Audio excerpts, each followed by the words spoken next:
Hello, good morning. आज मी केली होती चवळीची उसळ. बरं, त्याआधी अद्विकाला ना आम्ही आज छान नवीन ड्रेस घातला आहे आणि मग आंघोळ करून तिने आईसोबत पूजा केली. भरपूर वेळ मस्त ती अशी छान बसते. आता वळूया आजच्या रेसिपीकडे. चवळीची उसळ करण्यासाठी सगळ्यात आधी चवळी छान भाजून घेतली. कांदा, टमाटा, कोथिंबीर हे सगळं चिरून घेतलं आहे आणि थोडंसं तमालपत्र आणि दालचिनी टाकणार आहे. खोबरं, कांदा, टमाटा हे सगळं मिक्सरमध्ये बारीक करून घेतलं आहे आणि चवळी एकीकडे शिजवून घेतली. आता तेलामध्ये जिरं, हळद, हिंगाची फोडणी घालायची आणि चिरलेला कांदा, टमाटाही घालायचा आहे.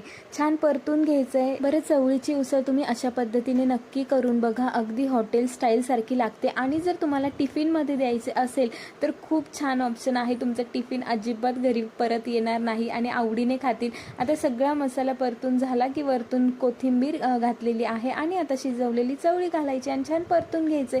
चवीनुसार मीठ घालायचं. झाली आपली उसळ रेडी. तर नक्की करून बघा, खूप मस्त लागते.